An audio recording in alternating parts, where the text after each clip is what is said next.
SDN was founded on some very important principles and values, but more importantly, it was found at the time the Niger Delta had become a hotspot for militancy due to agitations for environmental justice, resource justice. So SDN started when I was a young, naive graduate working in all-party parliamentary group focused on Nigeria and conflict in Africa, and after extensive lobbying by Friends of the Earth primarily, an MP called Luna King said, "I think we should pay some attention to this." And there was some advocates coming out of Nigeria, particularly someone called Ledum Mitte, who was working with the movement for the survival of the Ogoni people, supported by someone called Chris Newsom.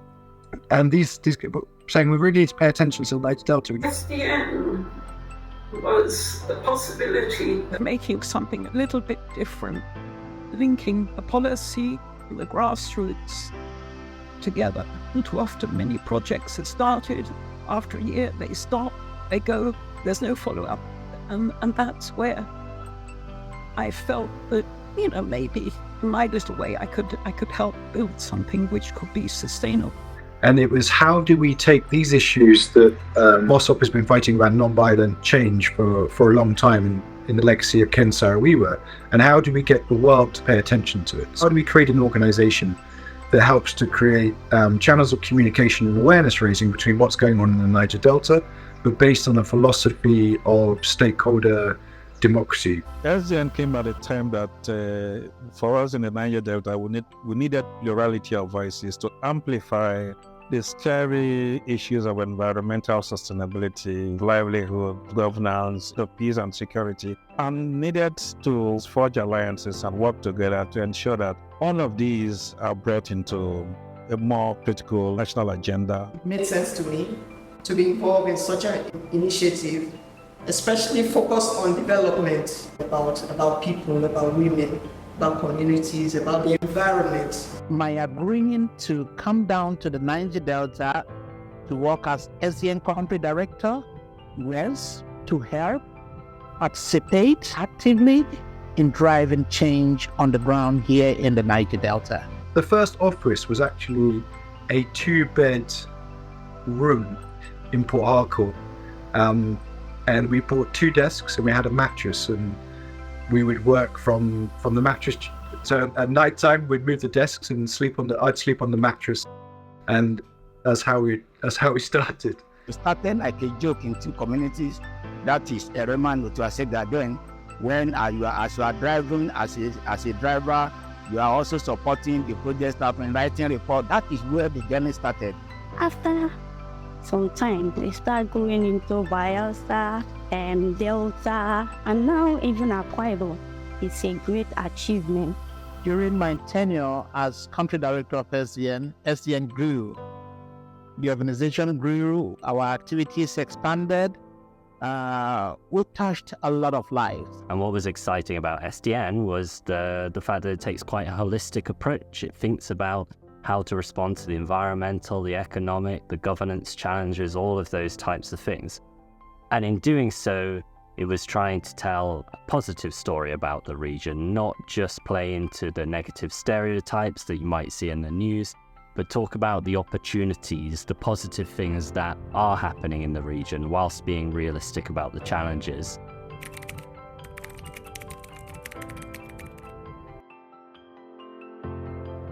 There are many projects we have carried out in this community through the help of CIMAC. Like the one that baffled me most, our bridge is being done by Governor Saraki. The bridge was 80% uncompleted. With the help of the CIMAC, we write letter to Commissioner of Works. Immediately, he saw that letter. He responded and he told us he's coming the following day to come and see the bridge, which he did. Not quite long, Governor approved that bridge and they came and finished that bridge. The bridge is there as a living witness. Benefited a lot of things from SDN. I learned how to plant rice farm and how to harvest. In my community, a lot of people also benefited from SDN by provision for them by nets who continue with their his family. When SDN came into the community, after taking the community people for training and retraining, we come to understand that it is actually the right of the people, to ask critical questions and hold government accountable where they are failing. There is one significant thing that the community actually achieved, and that is the reconstruction of the government secondary school logo, which was sometimes being destroyed by substantial governments. And based on our advice, today it has paid off, and the community is having a world-class secondary school that is well equipped, and students are learning in there now. SDN has protected my interest, has made me to believe I have a special ability despite my disability. SDN has made me to know what a woman can do, not to just end in the kitchen. It has made me to know that I have the ability to run for political office and not for me to just vote for others people. Conflicts sometimes before now, communities see litigation going to court as the only means of settling conflict. But when SDN came up with this alternative dispute resolution, where training was given to the people at the steering committee how to enter conflicts, analyze conflicts, create a neighboring environment for parties to come together and resolve their conflict by themselves. That was one structure that the SDN make me to understand that with police or without police, you can have peace.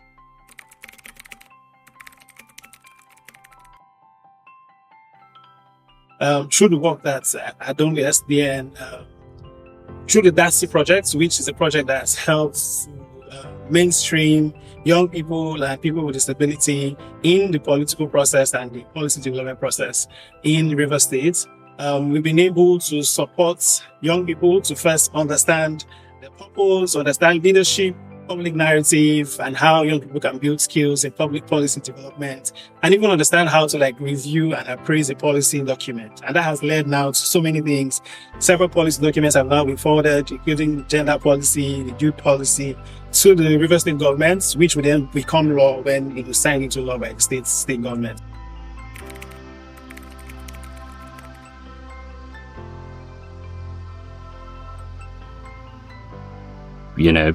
We faced many challenges in our work.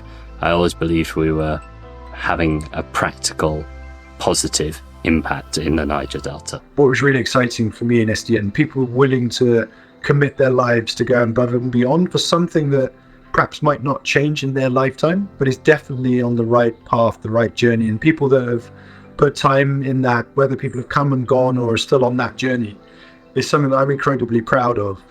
It was scary. There was moments where the military or police would shoot at you late at night if you're with a group of young guys driving around Port Harcourt, bullet holes in cars. Our office was even shot up one night, not because they were shooting at us, because there was a gang fight when we were in D-Line, and our office happened to be near there. So we came back in the morning. Luckily no one was there, but there were bullet holes across the office. And we are working with communities, that are adversely affected. You see different group of people agitating, people that are not happy with the way their livelihood have been adversely affected. There was a time we visited that community, we were held hostage, collected our camera, collected the key and everything. People started pleading, but the guy in question mentioned that he will never allow us to hold that program. And in order to allow peace to reign, I wasted all the things we have arranged, the generator, the food, the chairs, and everything. To tell you that the journey is not a small journey. But today, we thank God for what God is doing.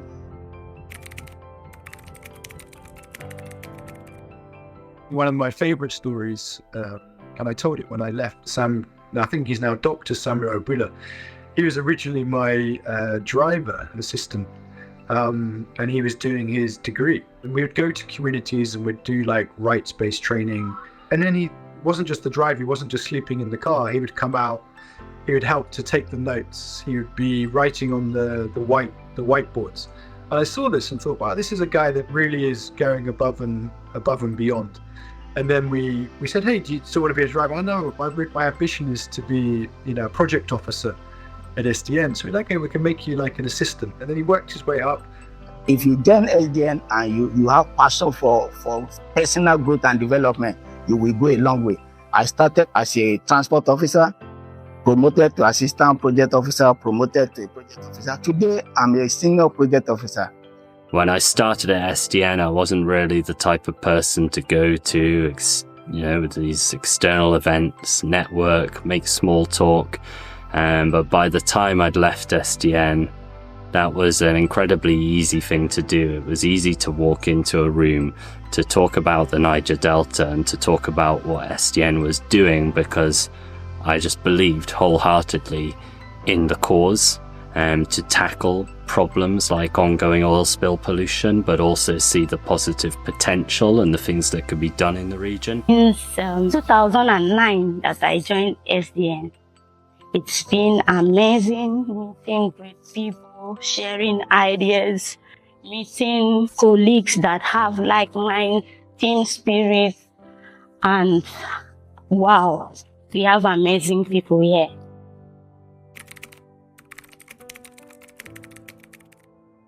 We'll continue to contribute to our overall vision as an organization, which is a peaceful, prosperous, and pollution-free Niger Delta. Through our mission, where we basically use various strategies and approaches to address the issues that continue to bedevil the region, particularly development issues. So whether we're looking at the environment, you can see the Niger Delta is still very much polluted. So there's still a lot more work to be done. Environment needs to be clean. Whether we're talking about economic diversification, trying to contribute to the digital economy within the region, supporting women-led businesses, supporting females who are, unemployed, supporting young people generally, persons with disabilities as well. Both the Niger Delta and the world have changed over the last 20 years. But SDN's vision of a peaceful, prosperous and pollution-free Niger Delta remains as relevant as ever. In the face of ongoing environmental injustice and urgent human development needs, SDN can be a catalyst for positive change to meet new challenges. For example, helping the region adapt to climate change, seize the opportunities of new technology, and prepare for a clean energy future while addressing the legacy of past pollution. This year, SDN is launching its new 5-year strategic plan. Over the next few years, we want to increase our impacts by reaching more communities than ever before. SDN will continue to adapt and evolve. We will seek to expand our partnerships in Nigeria and internationally, stay at the forefront of global shifts and trends. SDN aims to navigate the challenges of a post-oil economy, climate change and social disparities, striving for a peaceful, prosperous and pollution-free Niger Delta.